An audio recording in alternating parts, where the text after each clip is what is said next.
Okay, start. Okay. Yep. Okay, good evening, everyone. Welcome to the July 9th Tenant Landlord Commission meeting. My name is Andrew Ferrer and I'm the chair. I'd like to state that there is an in-person quorum present with David, Griffin, and John present, and online of Kristen. I think that's it for now. So we'll move over to public comments. Is there anyone on video that is a resident of the Shelton that would like to comment, or is there someone else who does not have comment related to the Shelton? Well, I'm a resident. Okay, thank you, Sir Frank. Is there anyone else that is here present that's not related to the Shelton? If Shelter, not, meaning define shelter, please. oh no, the Shelton. Oh, okay, sorry. Are you also, ma'am, a member of the Shelton? No, I'm not. I'm an Okay, so we'll give you the floor first before we move into anyone else. That's Do you have any public comment for the commission? So what? Can you repeat? Do you have any public comment for the commission?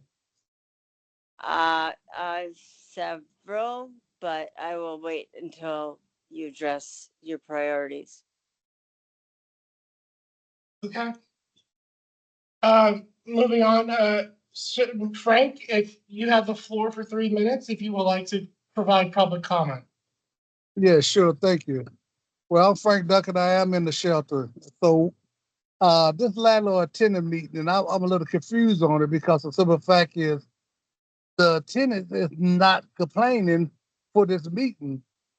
So I'm trying to figure out why do someone else on the outside can complain for the tenants that have not even talked to the tenant to know what's going on.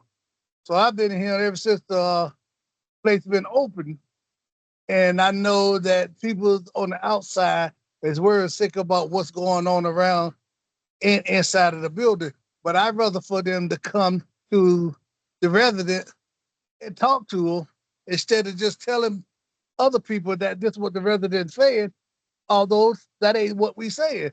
Now, if we have a problem, we do know where to go to. So if someone in this meeting saying that they got information that residents say this and residents say that, I wish they let us know who the resident and what's the problem, because all the residents come to Frank, and I am Frank, and I don't know why this meeting is for outsider if it's a landlord tenant meeting. And that's the only thing I had to say. Thank you, sir. Any questions from commissioners? Yeah, Frank, this is David. I'm one of the commissioners here. I'm a public interest representative. Are you saying that you are one of the main tenant representatives at the Shelton? Yes. Do you know if is there a formal organization for tenants, like a committee or something at the Shelton? No, we don't have that. But like I said, most of the time, if there's any kind of problem at all, they come to me. Then I'll call Paul if I can't get it straightened with the office. And like when I heard about this meeting, I was like a little shocked and surprised. Yeah, and Frank, how did you hear about the meeting? Well, someone gave me a call and said, well, Portia Clark gave me a call and said, did you know anything about it? I said, no, Portia. And Portia said, you really need to get on this, because the thing is, it's the tenant meeting. And if the resident got some problem, the resident need to talk, not the outsider need to talk. And that's what I'm saying the same thing. Thank you. Any other questions? I'm here to just observe, listen, and absorb the information that. Thank you, ma'am. Kristen, did you unmute yourself? I did. I have a question, Frank. Hi, this is Kristen. I'm a landlord tenant commissioner also on the landlord side. And my question to you is, when you state that the residents all know that to come to you, is there some sort of formal way that they communicate? I mean, do you have some letters or emails or any correspondence? How do they know to find you? And two, what information do you have about anything with regard to what's going on? Okay, see, number one, yes, I have an email, and number two, I have a business card. And number three, everybody know my name and know my phone number. And I'm saying to everybody in this building that we in, there's no problem going on without Frank knowing. I don't care if 3 o'clock or 4 o'clock in the morning, I will get a call. Gotcha. Thank you. Any other Thank you very questions? much. Hey, Frank, Yes, how are you, sir? I'm doing fine. Point of order, please refrain from outside comment unless you're directed to. Thank you. Any other commissioners have questions for Frank before we move on to the next? Okay. So anyone else online before we move to those in person? If not, hearing none, I'll Can turn I it say something, to. Frank? Hello? Yes. Well, I live with Frank. I live in a sheltered apartment. Okay, we can give you 3 minutes for comments if you so wish, sir. Yeah, yes, sir. And then, I've been here almost 10 years, and then I got issue with the noise outside the building. I called the non-emergency police number, and sometimes they don't show up. So now I gave up. I don't even bother to call them back. And then there's always loud noise outside. People smoke weed.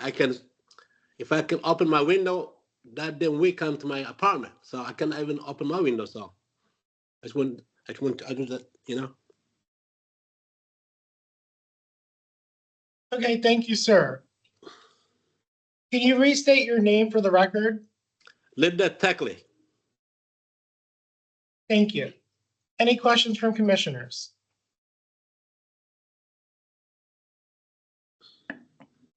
Hearing none, we can move on to those in person. First in the order is Judith Davis. You have 3 minutes. Good afternoon, good evening, everyone. Thanks for allowing us to come here and speak on behalf of the tenants of the Shelton. I do not live at the Shelton. I am a community leader and community organizer, and I am part of the Green Valley Civic Association, but also organize other causes and issues that pertain to residents in general, but also residents in Green Valley.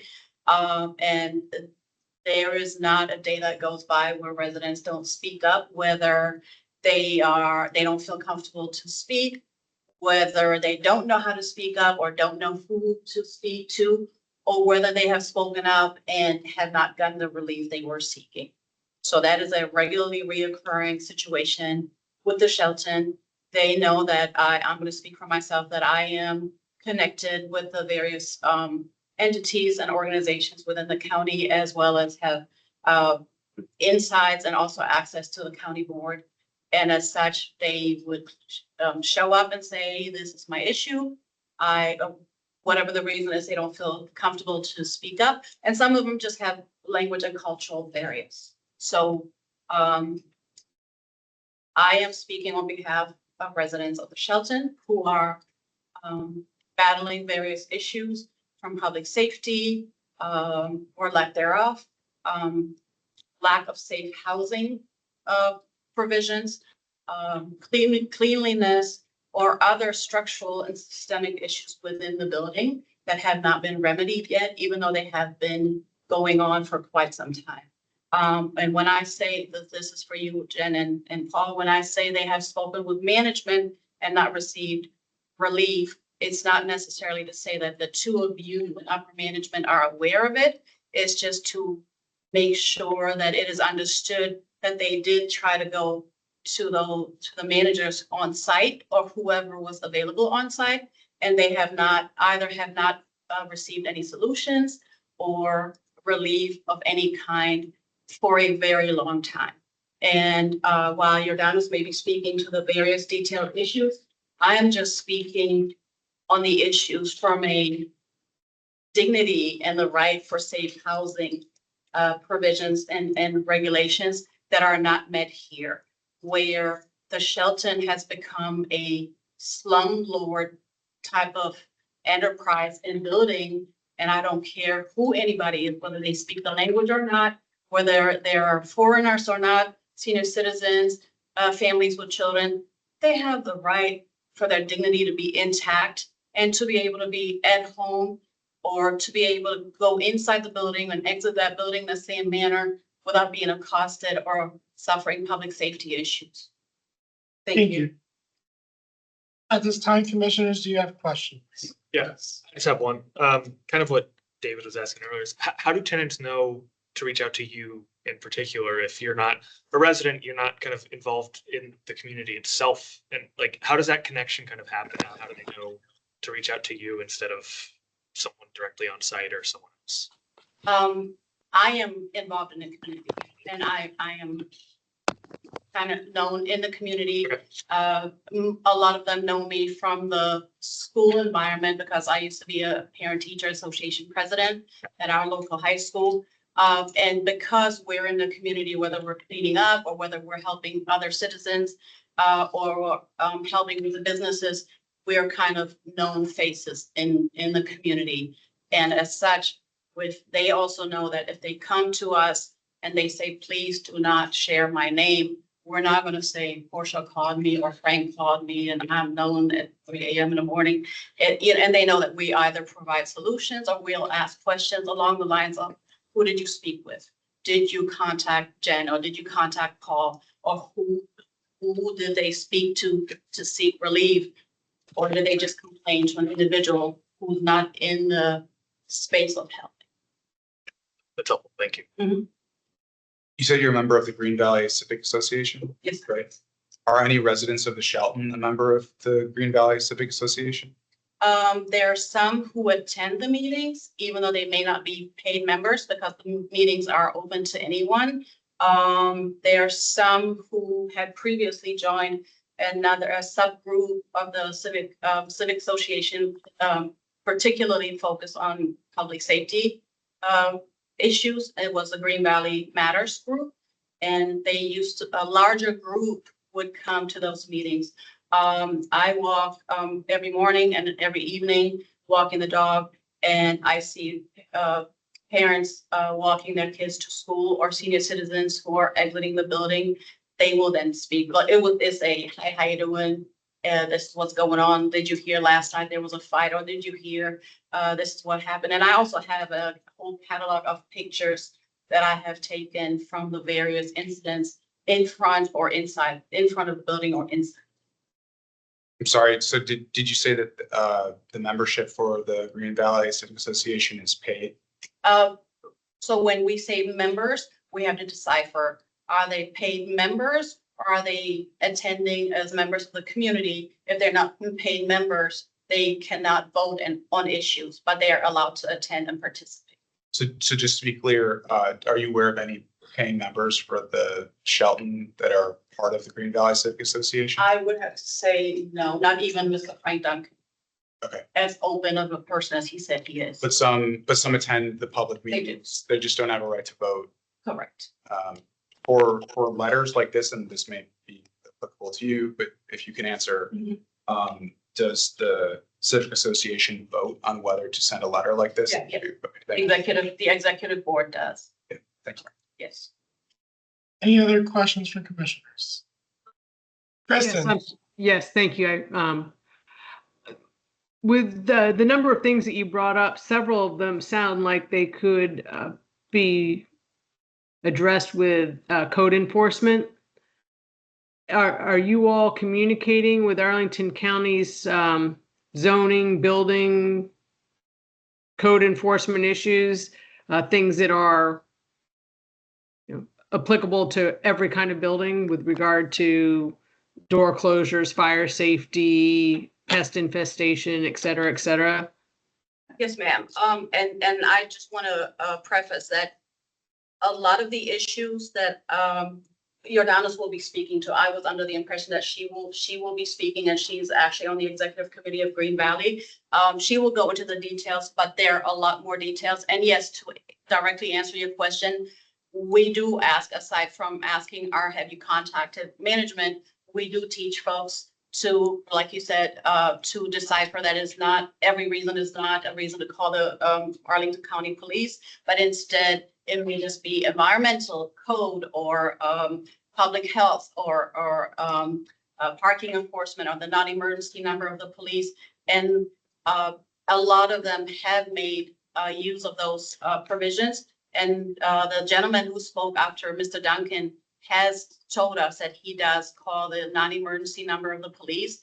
And unfortunately, either they haven't shown up, and I'm going to share the experience of another resident, a mother of young school children, who actually has called when there was a fight that broke out inside the building. And unfortunately, the police then said, well, you'll have to come downstairs to meet us. And she didn't feel that it was safe for her to do that because she would be outed as someone who called the police, and it would be unsafe for her. There's another resident who was pepper sprayed recently and did call the police, and they arrested someone and is looking into it. So it happened inside the building, correct. So yes, residents are keen on getting the help, but also learning from us how they can help themselves and what numbers they need to call or what type of, resources are available. And also just adding, long-winded answer. The county has done a great job with sending, code enforcement, VES sends, staff every morning. They'll come out between the hours of 6:30. I've seen them anywhere between 6:30 a.m. and about 8:30 a.m. And they actually come and clean in the vicinity of the John Robinson Town Square. But the cleaning does not extend itself to the inside of the building where the trash from the partying and loitering that happens during the day and at night in front and inside the building. So the county staff from DES will not clean beyond the first half of the sidewalk in front of the building. And yes, there are two young ladies who will come out every now and then and also clean, but it's not as regularly as DES. Thank you. So I hope that gives you a pretty name. Yes. Any other questions for commissioners, or we'll move on to the next speaker? Just one comment. Yes. Well, I think, Kristen, on your question specifically about code enforcement, only a resident who's facing the issue can specifically raise the code enforcement question to the county. Yes. Thank you. We'll turn over to Jordanos, Yes. the first vice president of the Green Valley Civic Association. Good evening. My name is Jordanos Molnay, and I serve as the first vice president of the Green Valley Civic Association. We represent the entirety of the Green Valley community, which includes residents of the Shelton apartment. I do appreciate the opportunity to speak today on behalf of our community, particularly the residents of the Shelton apartments. We are here out of deep concern for the ongoing safety and habitability issues at the Shelton, an affordable housing property owned by AHC. Despite receiving public funding, AHC is failing to meet its basic obligations to provide safe, sanitary, and livable conditions. Residents, many of whom are families with young children, seniors, or individuals with disabilities, report being exposed daily to loitering, drug use, public urination, loud music, and violent altercations in the stairwells, at the entrances of the building. Parents fear for their children's safety. Mothers have described feeling frozen, children feeling frozen outside during fights, unable to enter the building. Others that our grandchildren won't visit anymore. The building has various maintenance failures, leaks, trash, overflow, and illegal dog activity in the building. And perhaps most alarming is the absence of on-site security or visible management during the evenings and weekends when these type of problems escalate. One resident had even said, actually multiple residents have said that they feel like prisoners in their own homes. Residents have raised concerns to management repeatedly for years, but have seen little action. This is not just a matter of poor property management. It is a failure of oversight and accountability that is putting people in harm's way. We are asking this commission to refer these concerns to appropriate county agencies for investigation and enforcement, require AHC to report on what steps they will take to improve safety and habitability, support stronger oversight and enforcement to ensure affordable housing providers meet basic standards, and most importantly, hold AHC accountable to public obligations tied to their funding. Affordable housing should not come at the cost of safety and dignity. The residents of the Shelton deserve better. We urge the commission to take these concerns seriously and work with urgency toward meaningful solutions. Thank you for your time and commitment to Arlington tenants. Thank you. Any questions for commissioners?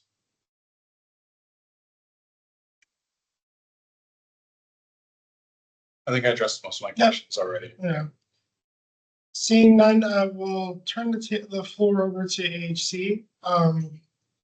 Give you time for comments, and then I'm sure the commissioners will have questions. Sure. Thank you. The first thing I want to say is that, Can you introduce yourself? Paul Bernard, President and CEO of AHC, Affordable Homes and Communities. First thing I want to say is I have the utmost respect for Jordanas as well as Judith. I appreciate, their voice, and will continue to appreciate your voices. Now, with having said that, there are a couple of things that trouble me in terms of what brings us here. I'm generally a huge supporter of public discourse, of public conversation, and even disagreement, as long as it's fair, honest, and factual.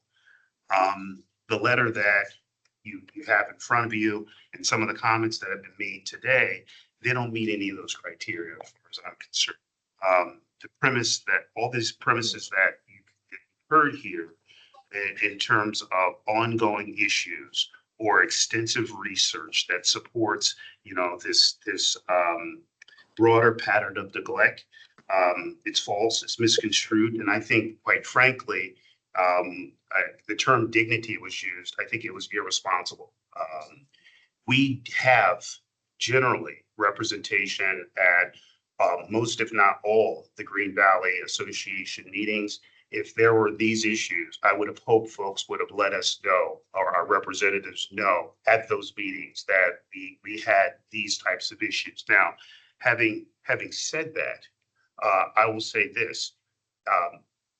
It would have been, we have made numerous strides in terms of the investments that we've made with respect to safety, things that we've reorganized in terms of how the place is property managed, and even the resident services that we've provided. And I can certainly go into more detail, but to classify the building itself, or the way we operate the building, as a slum landlord, I think that goes beyond the pale, and quite frankly, is a bit of hyperbole.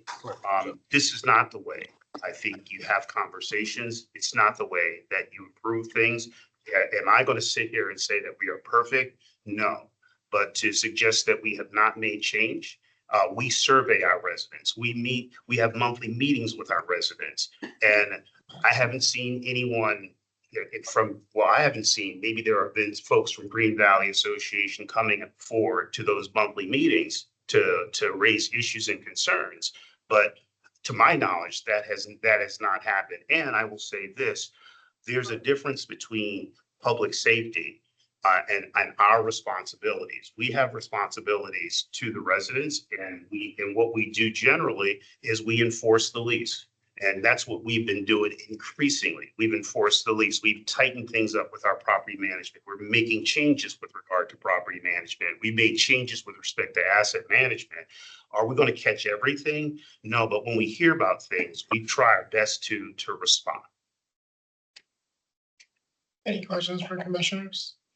Yeah, I have one, as someone who's admittedly not familiar with the property itself. Can you walk us through kind of what security measures are in place at the property, security cameras? Sure. So let me talk a little bit about the investments that we've made since I've been with AHC for the last 3.5 years. And since I've been there, there were issues with respect to the lighting. Folks weren't feeling safe. So we went through and changed all the perimeter lighting to the highest lighting that we could possibly put in place. In terms of access, we're having these issues with people treating out fobs. And so we changed the whole fob system out and made sure that folks who weren't supposed to have fobs didn't have fobs. We deactivated those things. We put new security cameras in both for the Shelton as well as the Macedonian, and those security cameras have AI features. And so when there are issues, we are getting calls. I get calls, Jen gets calls on the weekend, and we cooperate with the police to identify folks or and close investigations. So we do those. We have put policies in place, especially knowing that and we took to heart what you all said when we came to the meeting. So we met with our residents, put policies in place about anti-loitering and everything else. And what we are finding, at least to date, is that most of those folks who are gathering in front aren't our residents. Most of them are other folks. Our folks have because we can enforce that. If you loiter, we can give you a TID, was it 2130, and we can evict. So we've been enforcing those things. And we've also worked with the police on the 311 so that now I can't control if someone calls whether the police will actually show up. So we've been doing all those things. The last thing we tried to do once there was a huge incident or a dangerous incident that occurred over the winter, out of our balance sheet, we put 6 or 8 weeks of temporary security in place, hoping that there was an ability for us to keep that going. But unfortunately, there just wasn't the cash flow to do that. So we've been trying to do things to help support on the safety end, and we'll continue to do that. Did I answer your question? Yes. Okay. Any other questions for commissioners? Yeah, it sounds to me like you've met with the Green Valley Civic Association before. Am I understanding that right? There are a couple things. I don't attend all the meetings in terms of the Green Valley Association, but we have our resident service and staff, and sometimes our asset management will attend the Green Valley Association meetings. I would say about 1.5 years, maybe 2 years ago, there were security meetings that we all pulled together, and I would attend those personally. And I understand this letter's dated the 8th, which is yesterday. Did you receive some sort of advance correspondence about this prior to our receipt? We got some morning now, yes. Oh, yeah, sure. Was there like some prior correspondence related to this that collected? I didn't get it. But you have attended the meetings that you were part of the meetings that we had with the county, the listening sessions. One of the first one was February or March, was it March? April, and you have been made aware of the issues that we brought forth today. And I'm sorry for those on the virtual, this is Judith speaking. We have shared those not only during the meeting that the county board, Arlington County Police, the Commonwealth Attorney, representation from the executive board, myself, who else attended?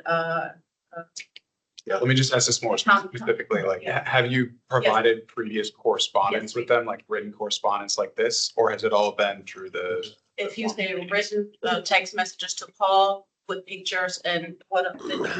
Thank you. Yes, emails. Oh, yes, you were CC'd on emails as well, Paul, from me. So, but in what detail. this is slightly different than an incident. And what this suggests is that there's a connection between an incident and something that is persistent. And that's why I'm having the reaction I'm having. When there are incidences, we respond to the incident and then we try to get in front of it, which is what we've been doing. You have not communicated with me in terms of the then I know it's not supposed to be a back and forth. Yeah. Oh, sorry. There's not been any communication with us in terms of what we're actually doing. I don't have those opportunities. I didn't have the opportunity to respond in terms of here's what we're doing. It feels as if, you know, we're not doing anything other than running some slum landlord, piece here. That's just not factual. And But point of order, I'm sorry, you have the floor. Well, I was just gonna say that, our goal in the meetings that we participated in recently was really to try to, hopefully together, to put pressure on the county because we really see a lack of police presence. We have lots of incidents that we know of where the police come and they don't really do much. And so that was really, we thought it was about county pressure. And we want to be part of the solution, but we want it to be a coordinated solution, not sort of this back and forth. it was a listening session, so we were there to listen. But the second. Okay. Griffin. Yeah, so just to be clear, the incidents that you all have spoken about, for the most part, the ones that you haven't been able to address, it's because it's non-residents, is that right? The persistent loitering outside And, and the related unlawful behaviors. Yes. and when there are residents, we've issued 2130s. And we have issued non-renewals. We have evicted some people because of bad behavior. Okay. Um, Point of clarification for Mr. Dennis. When was this letter voted upon? The day before. That's when it was authored and then voted, or it was, It was Voted. distributed, we had talked about it, for a few weeks, Okay. that this would be something that we would do just because we were getting a number of residents who were frustrated, who felt like they were not being heard, who had gone to management and nothing was getting done. The constant, like the urination that's happening in the stairwells, that sort of thing. The persistent marijuana smoke, I mean, you actually smell the marijuana smoke when you enter the building. And to imply that the information is not factual is like, I take issue with that. Let's just say. Just state some. Yeah, I just want to make, I'm not fabricating anything. I don't live in the building. It's just what people have come to us with that we're representing. It feels as if there is a responsibility to investigate before you use terms like extensive. And if you're reporting as opposed to investigating, I do think that that's irresponsible. Thank you. Any other questions from the commissioners? Yeah, I have one other, Yes. and it's just a point of clarification to the Green Valley Civic Association. I saw that you CC'd the Housing Commission on this, and I understand they've done some sort of community outreach with you. Have you been to a Housing Commission meeting yet? Okay. Yeah, but not with regards to this. And Is this letter also sent to them as well? I think they're CC'd here, but I was just trying to clarify. And then, do you plan on attending a Housing Commission meeting in the near future? So sorry, point of privilege, can someone mute Frank, or I think there's some feedback. You call me? No, we were asking if you can mute yourself. There's some feedback that we're receiving. Thank you. Okay, are there any other commissioners who have questions for HC before we move on to Ms. Hughes? Okay, pending none, Ms. Hughes, we believe your hand was raised. You have the floor for 3 minutes. Can you hear us? Yes, Mr. Paul, because there was an issue. We've been having constant beatings about our water bill. And for myself personally, I had an issue where I received 2 bills totaling $830-something, which I went to the county with. And I came to the conclusion that that bill came from an incident in our apartment complex. in October and November where it flooded every floor all the way down to the garage. There was ongoing conversations between the county and I guess AHC. And then I got notice that, well, for the inconvenience, they would give me a credit of $500 and something to kind of compensate for the bill. But the way that the letter was worded was as if I was not making complaints to maintenance when it came to any issues within my apartment, which was not true because I always go to maintenance. And so they were saying you can go online to put in requests.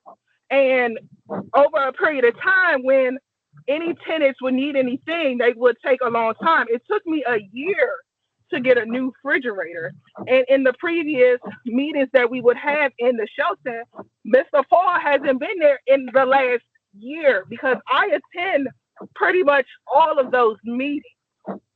So when it came down to the flooding, it took them months to fix the floors, which in January they fixed the garage because the garage looked like the ceiling would have caved in. And a lot of the tenants were continuously complaining about the water bill. And I knew that it was something wrong with my water bill because after those two high bills, which I live in a household of 5, where my kids go to school for 10 hours a day, my bill is usually $60. And it went from a $60 bill to a $400 bill, which in those time frames, that's when the floods occurred, which we had 2 floods because we had a second floor flood that happened. And after those 2 bills, I've been getting $30 bills, $40 bills, but it's never been addressed because every time we always have meetings, the tenants are complaining about the water bill. They've been complaining about, yes. Is that all? Before we move to commissioners to ask you questions. Okay. Any questions for Ms. Hughes? Yes, David. Yeah, hi, Ms. Hughes. My name's David. I just wanted to clarify, you said that you received a $500 credit. Did you also get those bills fixed as well? Just dropped. Well, maybe I'll direct my question, and I don't know if you can answer it right now, but. Mariah can use. Okay, so Mariah, Yeah, I'm Mariah. I'm the asset manager for the shelter. thank you. And I actually worked extensively and put a lot of hours into trying to address this particular situation. So the credit was designed to address the fact that was about to give her a refund on some of that, mainly because we believe that there might have been a running toilet. And I can't be 100% sure that because the notes weren't good enough from our maintenance at that time to be 100% sure that it was addressed. So I've taken care of that. I've talked to staff to make sure that we're doing that. But the letter that was sent to her was standard operating procedure in management. When you give a concession, you want a record of what happened. And so basically the letter said, here's your $500 and some credit. And we just need to make sure that you report timely. If you don't report, and here's ways that you can report. You can contact the policing office. There's a QR code that you can get online and you can put your work order in. You can call them, so there's several different ways. So that's what she was talking about with, you can do it online. We were outlining the ways that you can report it. If you didn't hear back from maintenance and get it resolved within, I can't remember whether it said 2 or 3 days, I think it was 48 hours, then here's the number where you can contact AHC to get this resolved so that we don't have this long time of these high bills. And we can catch it before it becomes a problem. So that's with that. Now, as far as the leaking in the building, that's never going to affect a resident's water bill because the meters catch as it goes into their unit. So if there's a leak in the hallway or whatever, it's not going to affect the resident's bill. It's going to affect our house meter, but it's not going to affect the resident's water bill. The only way a leak would affect their water bill is if the leak is inside their unit, because it doesn't register for their unit until it goes in there. And then also, you know, we have quarterly preventative maintenance. And so when the maintenance team goes into each unit, one of the things that they are instructed to do is check for leaks, check for running toilets. So. This is huge. How you doing? Good. So we lost you, I guess, when you were in transit. Please now. So Question? I asked whether, basically whether you felt that you'd been compensated for the, No, because the terms of the letter was making it seem as if it was my fault that I did not report to maintenance that there was an issue in my unit, which it was not. There was ongoing issues with my toilet. So they would come, fix certain pieces. I would go to Home Depot, become a DIY person myself, and do it. And then once it gets settled, it's okay. But these two particular bills that were $400, one was $419, the other one was $417. It was around the time of the flood. It flooded from the 4th floor all the way down to the garage, in which they did not fix the garage until January of this year. As far as the flood, they had opening wires exposed. As you know, there's a lot of kids in the building. So the 3rd floor, the 2nd floor, the ceilings were open. And so they weren't giving notices to the tenants, but the tenants figured it out because they had to go out in the hallway. And then when I complained about this issue, I went to a county board meeting. I brought it up, filed a complaint with the county, was going back and forth with the county for maybe about 2 or 3 months. I still have all the emails. And they were just like, oh, we're investigating to see on average how much for 28 days. And during that time, my kids were in school. When the second bill came out, my kids were on vacation in the house, and we still don't use a lot of water. So I know I was questioning everything. I was going to Yes Management, seeing if they were doing things right, if it was something wrong with the meters. Why is it that nobody could give us any answers? Oh, you got to go to AHC. There was a point where we could have an account for our water bill. They gave us the website, our account number. We can go in and register. I tried to do that. We cannot do that because the account is under Harbor Group or whoever the owners are. So they said, you don't have access to that account. And then that's when I figured out, okay, AHC is just literally a third party because we pay the water bill technically to the county. And so nobody was giving us any answers.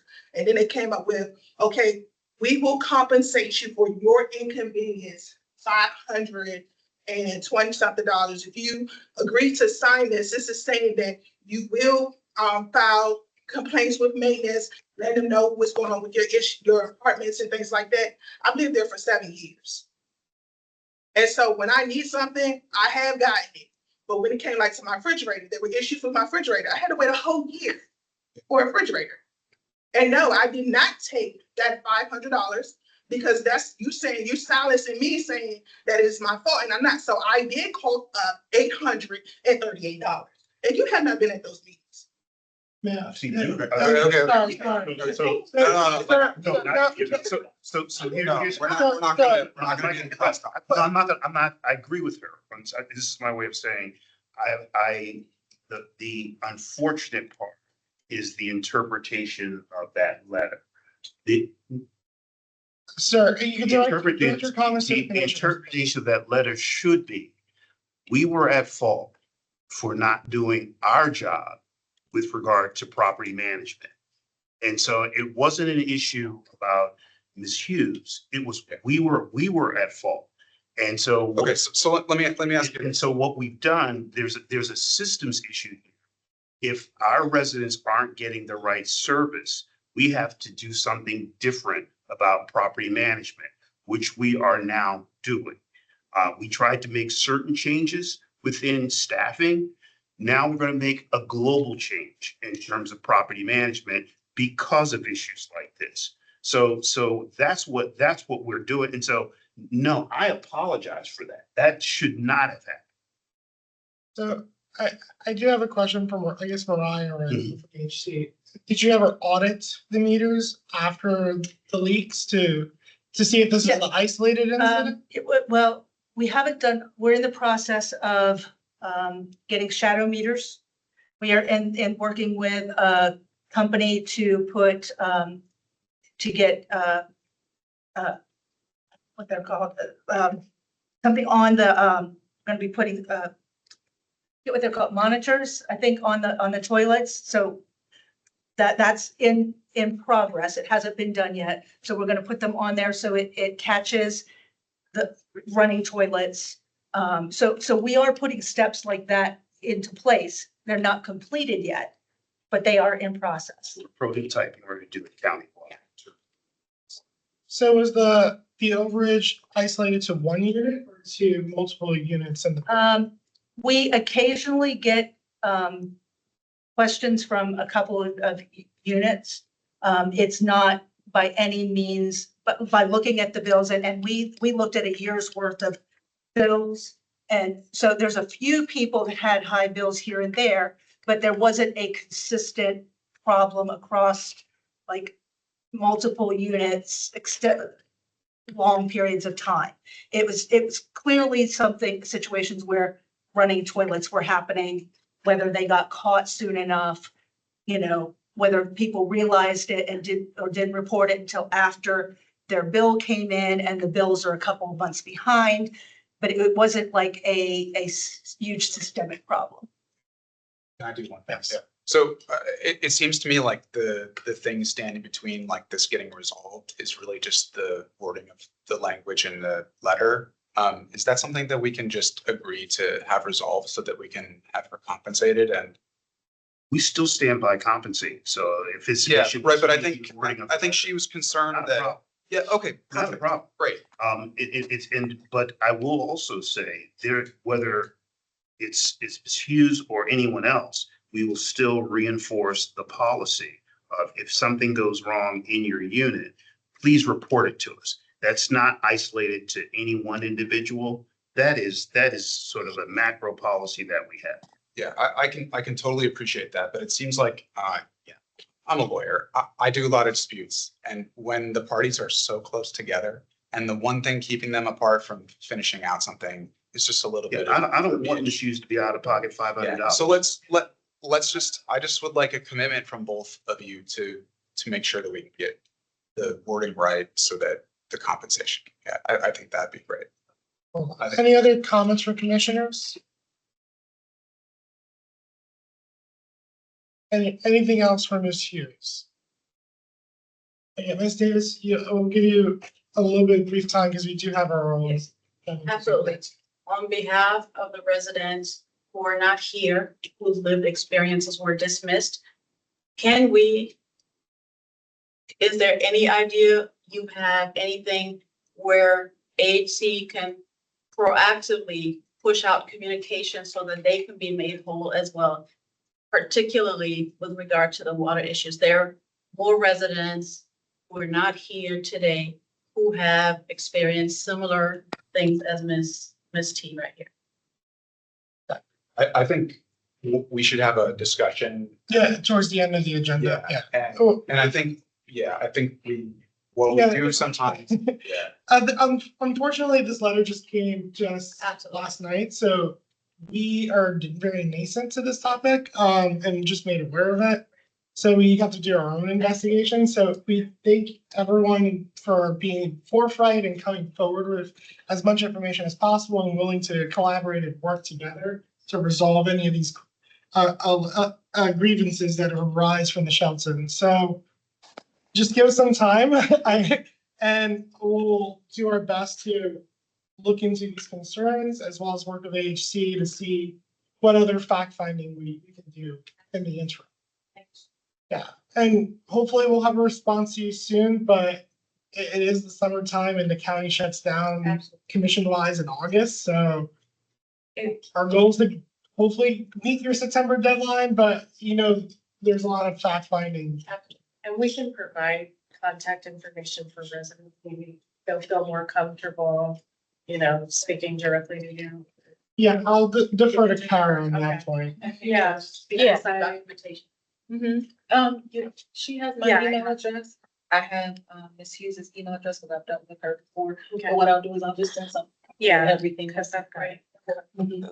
And we thank you for advocating for the residents. However, we do need them to also bring their voices to the table as well. And hopefully we'll see what we're able to resolve or with this. The concern was retribution and this is something I have shared with Mr. Frank myself. The residents being accosted by some appointed speaker, why they're complaining, why are they snitching, why are they speaking up? Unless HC has appointed him to be the speaker, the enforcer, and the security is inappropriate, and the residents and the tenants deserve to not feel threatened when they speak up and bring these issues. So that's the reason why. Thank you. May I all. speak? Sorry, sir, we'll give you 30 more seconds, but we do have to move on. Is there anything else you would like to add? Yes, number one, there ain't nobody point me to anything. I point myself to it. And number two, I just want to ask Judith and LaDonna, do they know who the manager is in the shelter? Do they know the name of the manager? Sir, the comments can only be directed to the commissioners, but thank you for your comments at this time. Thank you all. Enjoy your evening. Stay dry outside. I know it's a deluge out there. Before we're the second meeting, put us next meeting in September. So can we have a plan to communicate with the parties to talk about another meeting in September? Yeah, we'll discuss that further down. Okay. So We'll send don't force. derail our agenda. Thank you all. Stay safe out there.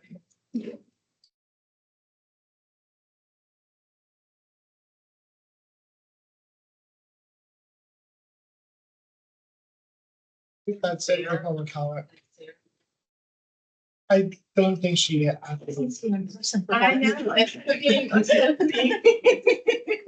I looked up. Thank you. Thank you. Thank you again. Okay, moving on to the agenda is approval of the minutes. Is there any questions or concerns or any edits, amendments to the minutes? If not, is there a motion on the table? So moved. Second. Motion has been moved and seconded. All those in favor? All those opposed? Hearing none, the minutes are approved. Okay. Beginning of the meeting. Yeah. Was it legislative priorities or the memo from the Charter. The charter subcommittee? Okay. The charter subcommittee met and approved of a memo for the TLC to consider. I don't know if Hector, if you could bring that up. Thank you. Were there any comments regarding the findings and recommendations? One of them was to bring TLC back to its 2021 levels. Another was to, similar to our neighbor sister jurisdiction, Alexandria, to give us mediation authority, either binding or non-binding at the discretion of the county attorney and the county board. I think those are the two main highlights. I mean, I personally think like non-binding mediation authority, we already wield that power like more or less. And I think it would be good to formalize some processes around that so that when we have these sort of contentious meetings, we have a system for like follow-up and, second meeting and to try and get to the heart of the matter. Because these can be very fact intensive and confusing. And I think it would be really good for us to like focus more on that. Yeah, we copied and pasted the statutes from Alexandria, and it seems like they have a more formal process than a lot of it's done outside of the meeting. Yeah. And then it's brought to a full meeting once all the facts are found. I think that would be great. Yeah. But again, those are just our recommendations. We leave it up to the discretion of the attorney to see what's applicable in our jurisdiction. But at least it's nice to know that a similar jurisdiction nearby awards that authority to a similar body. Are there, Kristen, yes. Yes, hi. So one question I have about it, I mean, I would love for us to have some binding, something that says, you know, what we say is binding and or mandatory. One question I'd like answered is, how do we ensure both parties come to the table? You know, we have a pretty good record, but I'd want it to be better than pretty good. How can we do that, or can we? And maybe that's a question to ask. I'm not the lawyer. I know in other jurisdictions, not in this Commonwealth, from my research, they have judicial authority. So they're arbiters, and they're they're like a small claims court, the commissioners, the role that they play. But I don't know if that's permissible by Dillon's rule in Virginia Commonwealth law. I think maybe then one amendment, potential revision to this, assuming the commission is in agreement, is to ask for a recommendation from I think we sort of do that already in this. Yeah. But to ask for specific guidance on, you know, the extent of our ability to put into place a binding aspect. And not only just a binding aspect to it, but require both parties to be there. You know, Right. Require the landlords to come. Kristen, I know Alexandria, Hector, if you could scroll down, their statute specifically says that they're able to go ex parte if proper notice is given, so that one party doesn't hold up the process. Yeah, that's a great idea. It's there. That's why I copied and pasted exactly, and the subcommittee agreed. That's an example of just literally jurisdiction just down the road. Right. Gotcha. Got to deal with the Dillon. Yeah, I mean, if it's applicable in the city of Alexandria, I assume it's applicable here, but I'm not the lawyer. But those are the main ones. So it seems like we want to tweak the language a bit to ask for more guidance, or it may be sufficient. Can we go to that part where it asks for, where it talks about request to the Hector, if you could scroll up a bit, because this is the example section right there.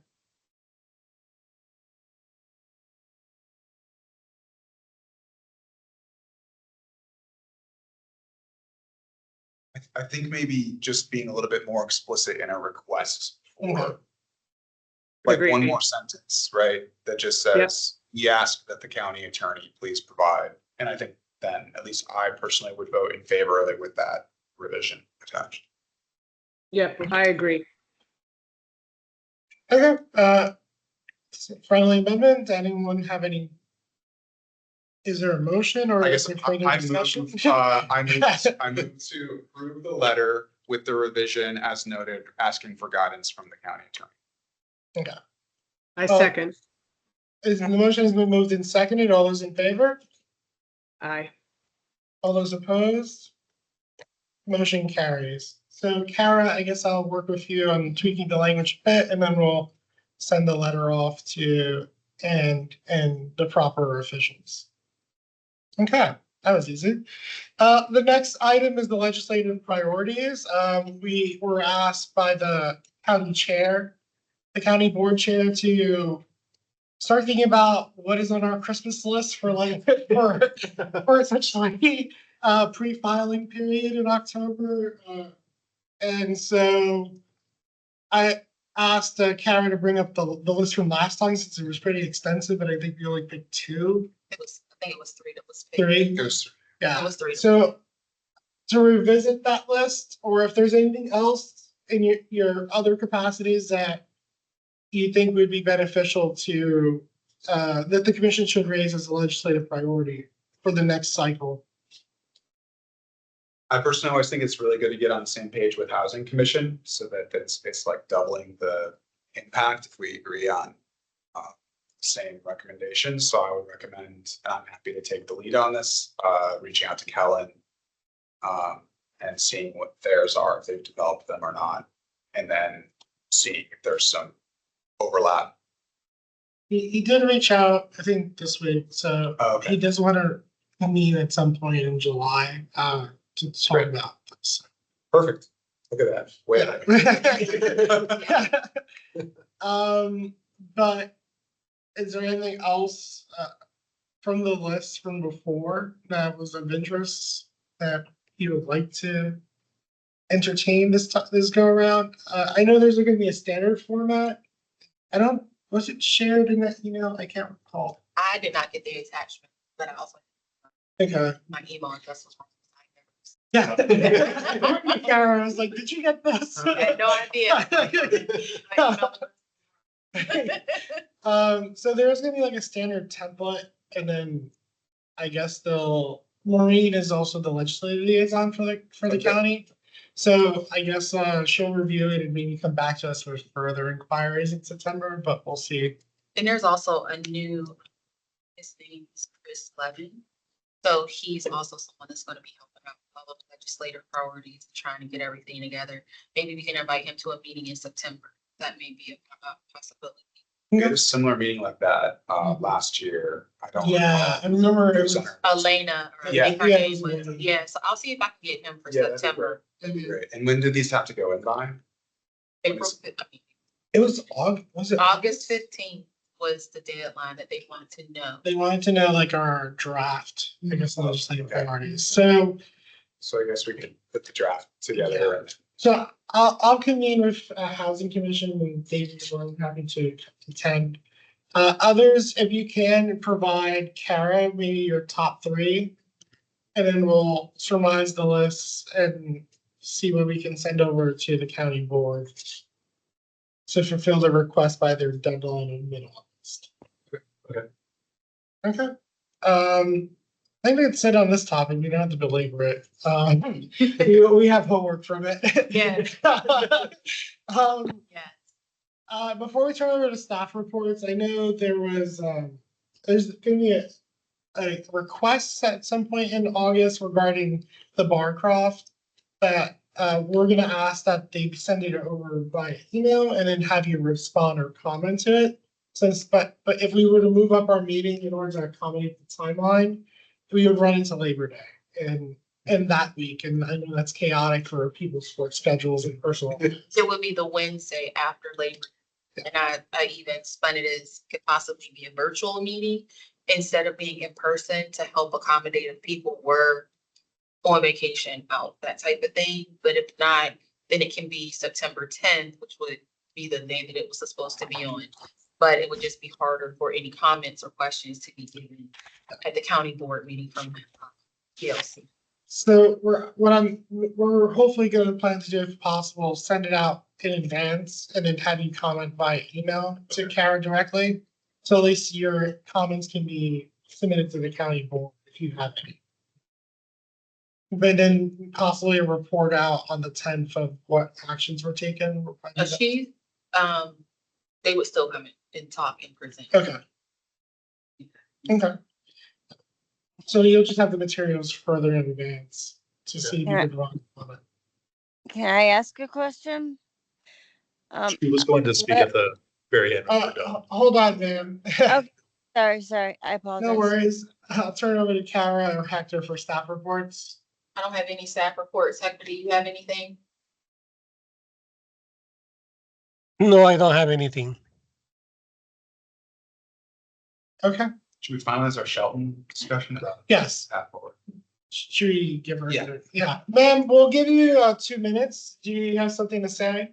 Yeah, I don't really need 2 minutes. I was just wondering, I have been in and out of these meetings kind of on the sidelines, just listening and hearing where are these forms to submit grievances or, appreciation or whatever it may be that needs to be addressed, and how do I how do I send in information about like other properties? Sure. Kara, I'll defer So to you. I'm sorry. So you're looking for ways that you can file grievances at your property or at another property? Well, I mean, my property would be my priority, but Right, so what property are you at? but okay, I'm at Gillian Place, but Okay, so, they, if you're able to go to your management office and they would be able to let you know how you can file a grievance and or give any type of accolades or any type of information, do you feel comfortable going to your, management office and speaking with them? absolutely not. Okay, do you want to reach out to me directly, perhaps tomorrow, Yes. and we can have a conversation? Okay, Yeah. can you have an ink pen that I can give you my phone number? Yeah, please do. Okay, it's 703 Okay. 228 Okay. 0801. Okay. And if you go onto the TLC, the website on the county, wherever you found the link at for this meeting, all my information will be there as well. So you can also email me. Can I have your name, please? Kara, Kara Williams. Okay, I see you. Unverified.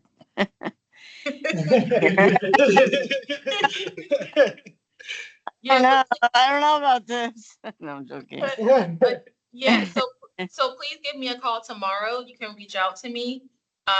And like I said, if you ever need my phone number or my email address, it's all on the TLC website, and you can reach out to me by phone or email. Okay. And we'll talk about that offline, so you don't have to give any information No, on I here. don't want to. Oh. This is not my forum. I just wanted to listen and hear how like it was handled, and I thought it was Okay. handled very beautifully, and everything Okay. was addressed. And I think everybody's pretty much satisfied with the results. So I like it. I love it. So Well, yeah, reach out to me tomorrow. I'll be waiting for your call. okay. Okay. Thank you, Sarah. Enjoy your evening. Okay. Thank you very Thank much. you. Okay, y'all. Okay, so we still have new business of the Sheltons from public comment. So I open the floor to commissioners. What our next steps and plan of action should be. Well, I am a resident council member, so. Oh, I'm So- sorry.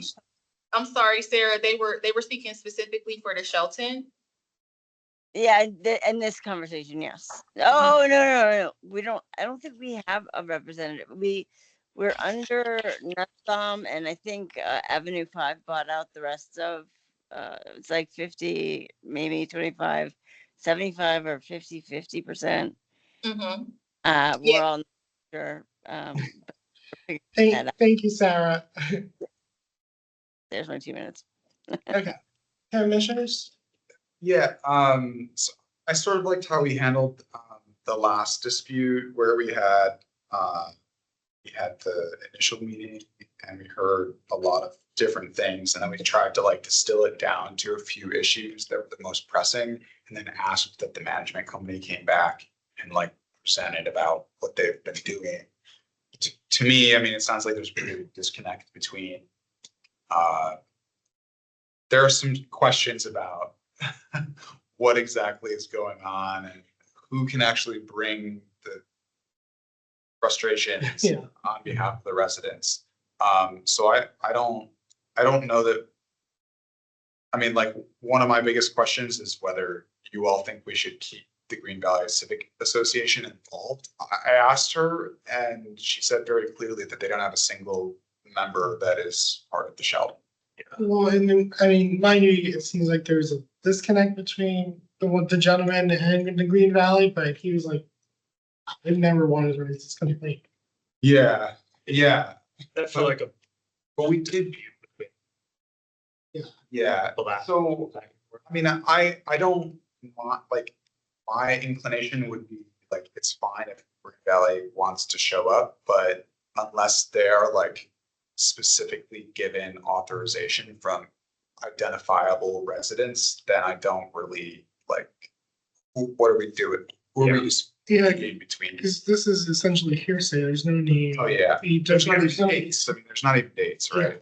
there's no pictures or any evidentiary support for the letter. And they said they had some, and that's fine, but also, and I also get the retribution thing.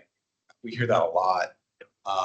So I want to be mindful, like, I think we could ask that those particular names be left out, but given to us like privately, right? I don't know if, I guess they still could be FOIA, forwarded, yeah. but at least in that case, like someone would actually go out of their way to avoid it. But so that's my like initial suggestion. What do you guys think?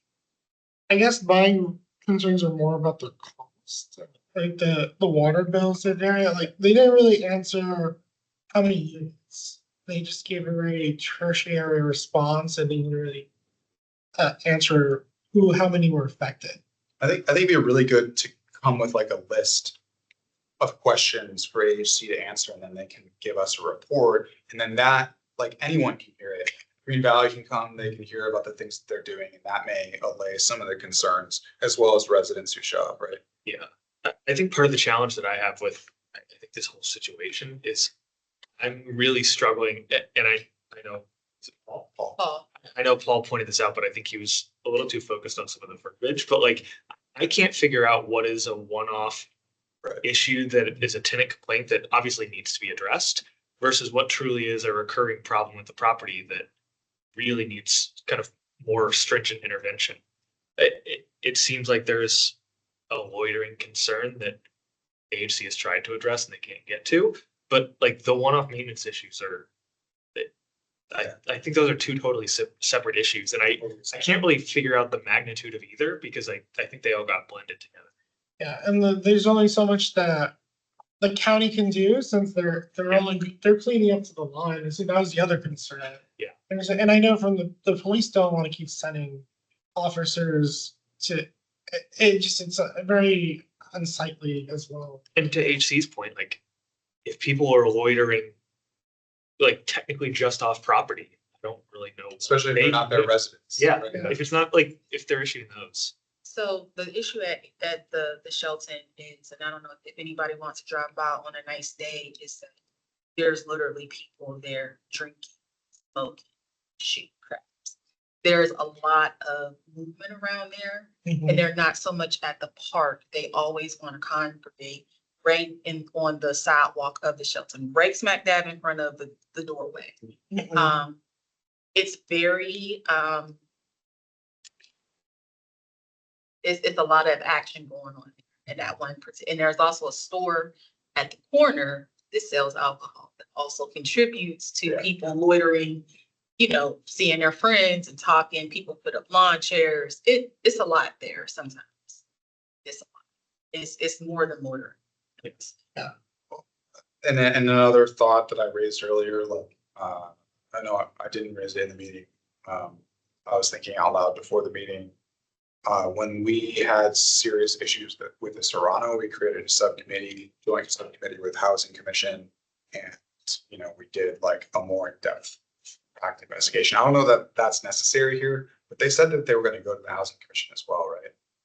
Yeah, they said they were going to the meeting. So I think getting them involved, at least to, we don't want to have all these different meetings and like different resolutions, and I think it might even be appropriate for a follow-up meeting to be a specific joint subcommittee meeting, rather than a tenant, landlord, or housing. That way everybody can come to one. Any comments from anyone else?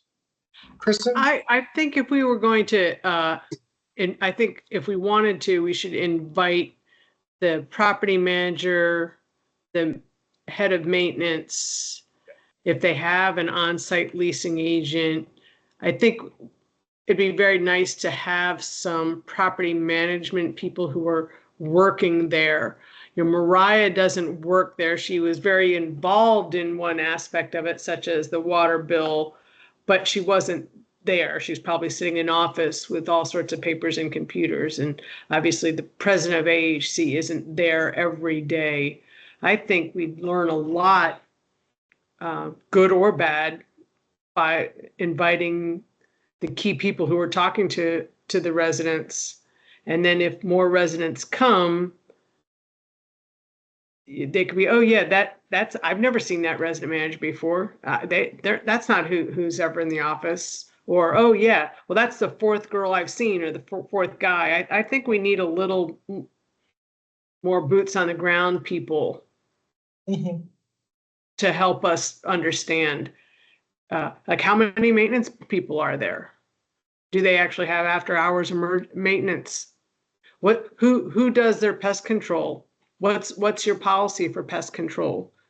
Who takes your trash? How often do they have to come? I'm not saying that Mariah and Paul don't know that, but they're not there. The things that I think we can get some consensus on after this are, I totally agree about the property manager. So I think in order of precedence, we need to sort out whether Housing Commission is interested in doing a joint subcommittee meeting or like an ad hoc. I don't know how it would be formed precisely, but whether they're interested in that. And if so, then that informs like what we do next. Even if they're not interested, and I think they will be, we'll have a bunch of questions that we can gather via email and then give those to AHC to prepare and include a request that the property manager is in attendance, or some boots on the ground are in attendance, and then give some notification to residents, ask the AHC gives a notification to residents for them to show up. I think that would be helpful. Kara, when Ms. Hughes, did she provide you a copy of that letter? Yeah, I have all of that document. Okay. Yeah, I have Can a you copy. share that with the commission if it's amenable? Yeah, I can share that. Okay. I can share the letter, and I also have pictures and other documentation specifically for Ms. Hughes. Okay. And I guess any reports, if possible, that Arlington Housing Division has received From the Sheltons. from the show, yes. And it seems like there was a water leakage and structural. So I know like code enforcement is a black box, but Yeah, so I can reach out to code enforcement, but I don't know if it made it to that level.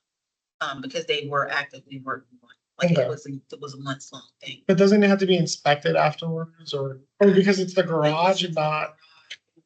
I can reach out to code enforcement. Hector has his hand up. Hector.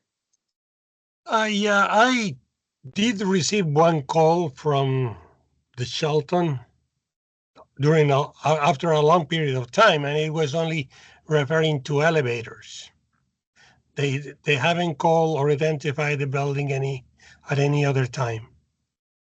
That's like the one thing that's not on their list. Yeah. I think tells you something. That's the elevators are at another part. Okay. So it seems like our next steps are Carol will forward the material she was provided.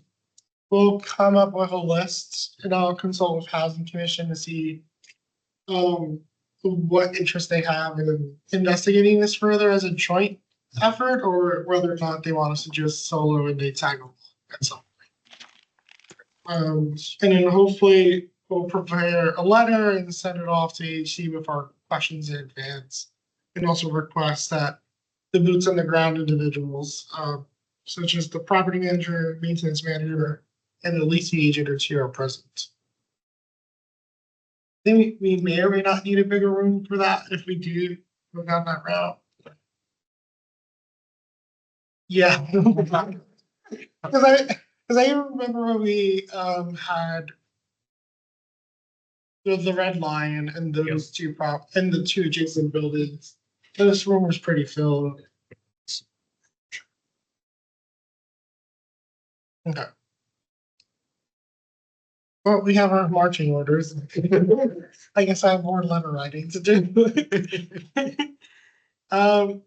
Is there anything else on this topic? Okay. Next is there a motion to adjourn? So moved. Motion. I love doing it. The motion's on the floor to adjourn as seconded, Second. has been moved and seconded. All those in favor? Aye. All those opposed? Meeting is adjourned until September. Enjoy your summer. Yeah, major point of order, need to change this, so. Over an hour display.